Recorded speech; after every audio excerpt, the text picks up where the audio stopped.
Also, transfer proof.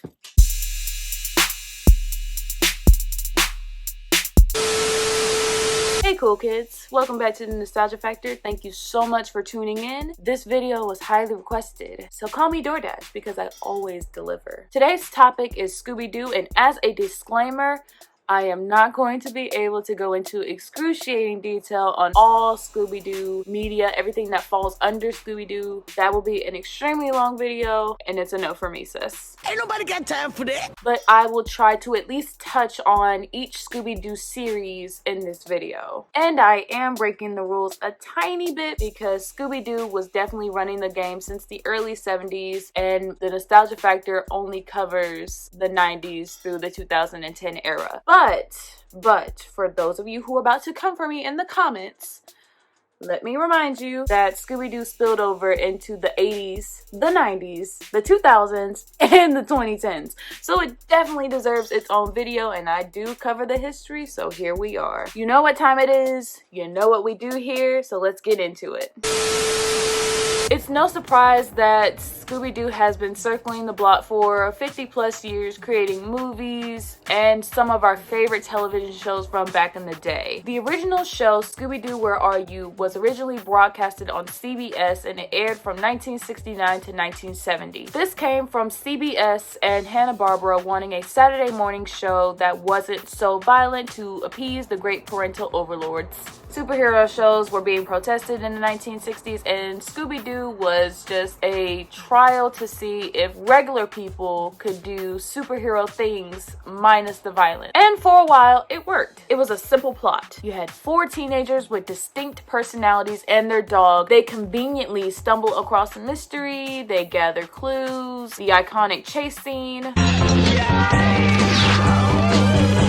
They defeat the baddie at the end, and then they provide a logical explanation for everything that was happening.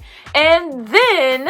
And it would have been mine if it hadn't been for those meddling kids. Iconic. To be honest, I think the original Scooby-Doo set the bar. It gave everything after a simple formula to follow. It was just a simple plot from point A to point B, and everything made sense. Even the characters and their personalities made sense. You had Fred, who was the self-proclaimed leader, because nobody actually really made him the leader. Second smartest next to Velma, who is really the brains of the operation. Daphne, who was the damsel in distress, which, I mean, I guess somebody has to get in the danger. And then Scooby and Shaggy, who were just comedic relief and usually the bait. And that was it. That was the formula. That was the plot. It made sense. I kind of like that they didn't make them all the same and they had something to complement each personality. Like, even the color scheme of the characters made sense. The clothes never matched.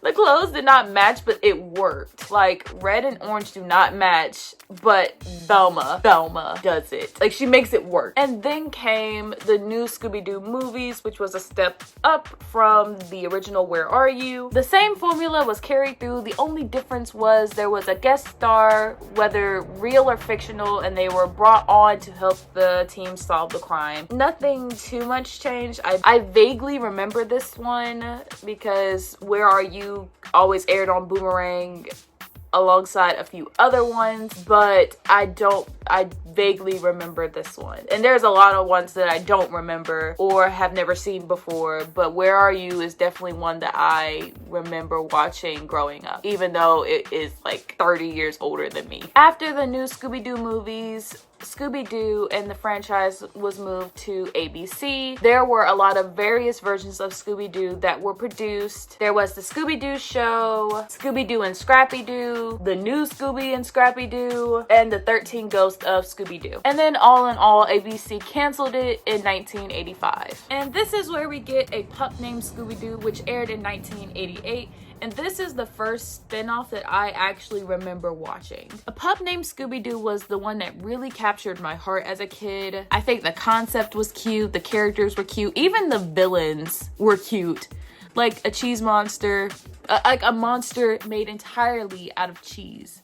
Like, come on, that was adorable. I love to see like our favorite characters as kids if it's done correctly. It was a softer show compared to its predecessor, and it had more comedic elements that made it a tad bit more wackier and more whimsical than the original, which was fine because it definitely worked back in the day. It had more of a rock and roll.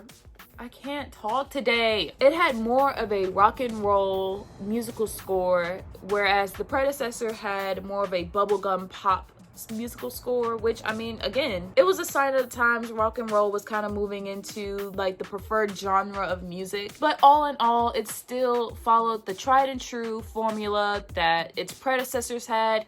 You had a group of kids, they were trying to solve the mystery, and turns out it's just a guy in the mask trying to gain something, win something, all for personal gain. But it was the change in aesthetics, it was the change of the decade, change of the times. It was just a change in the times and the surrounding decade. But all in all, I think the show was cute. I loved it as a kid. It made sense with the change of scenery. We don't really get to see a whole lot of TV shows come in, and it's very seldom that we see our favorite TV characters reimagined as kids and it being done well.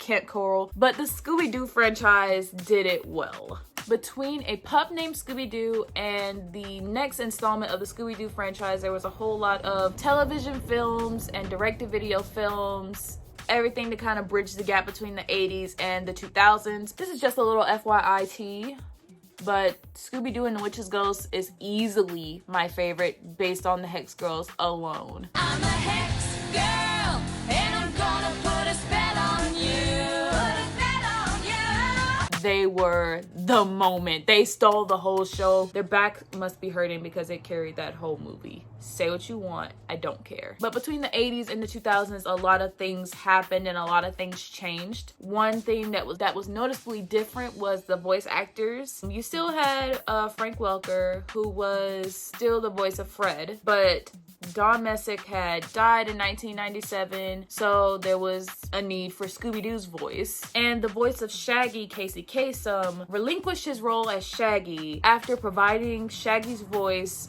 for a Burger King commercial in 1995. See, the thing was, he was a strict vegetarian, and I thought it was interesting that everything after the 90s, it showed Shaggy to be a vegetarian and not just an obsessive eater. I thought that was pretty interesting because Shaggy was showcasing his voice actors' beliefs, and I think that was iconic and legendary, especially considering that Shaggy is known for his unbending appetite, right along with Scooby. But the fact that they made him a vegetarian to uphold Kasem's beliefs. This was iconic in itself because Kasem was determined to see it. It eventually came to pass because Shaggy is still depicted as a vegetarian. What's New Scooby-Doo is the one that I remember the most. I remember this one overall.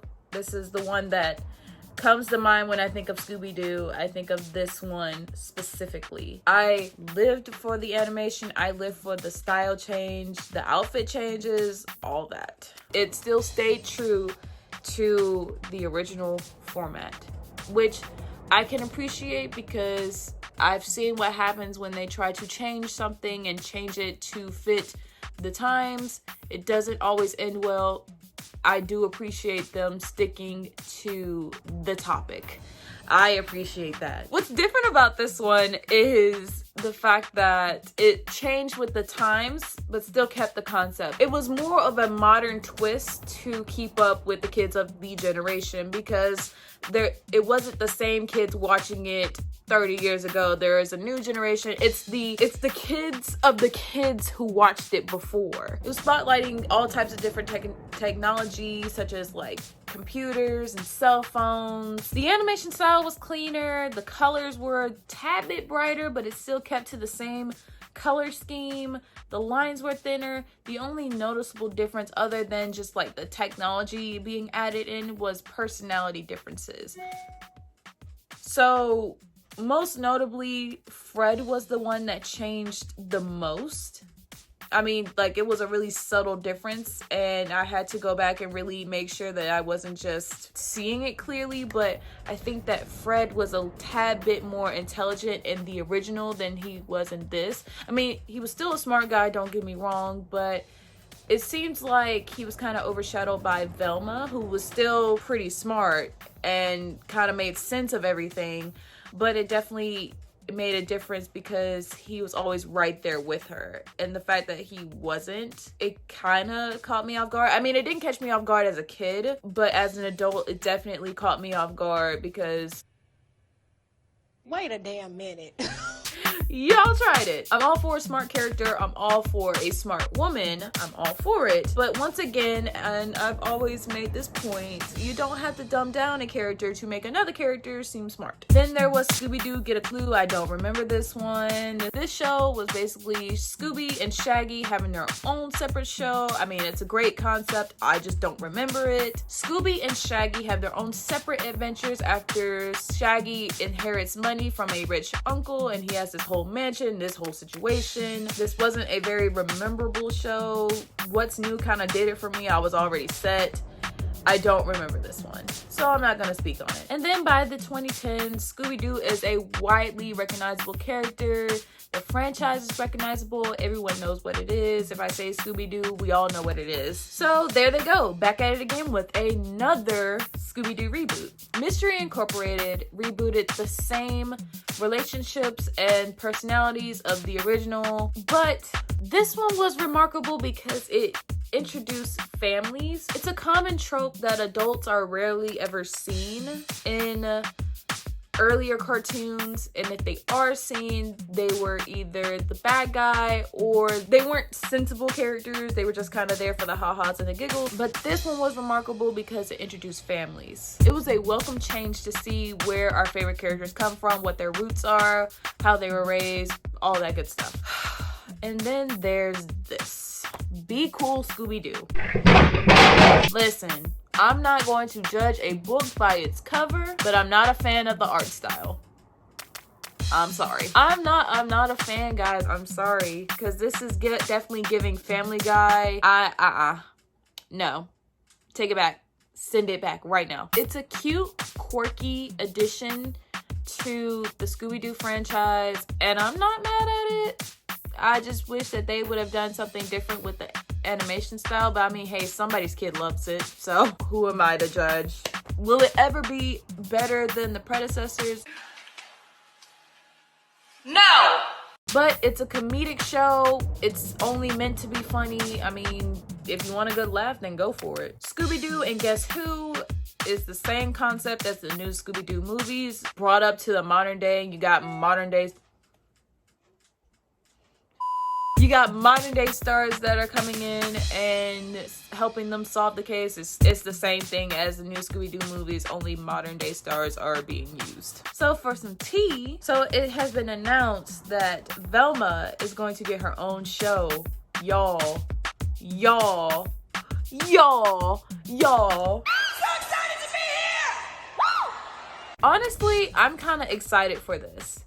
I just really hope they don't goof up. Do not goof it up. Do not goof it up. Velma getting her own show. I love Velma, first of all. Like, what? I feel like she always she's underrated, if you asked me. But honestly, I'm kind of excited for it because I love to see a show grow up with me, and as much as I like to see them as kids, I also like to see them as adults. Like, I'm excited for it. Like, I was excited for the iCarly reboot. It's a refreshing experience to have a show grow up with you and, you know, to rewatch it as an adult. The entire Scooby-Doo franchise was a marvel. It was an icon. It still is an icon for so many different reasons.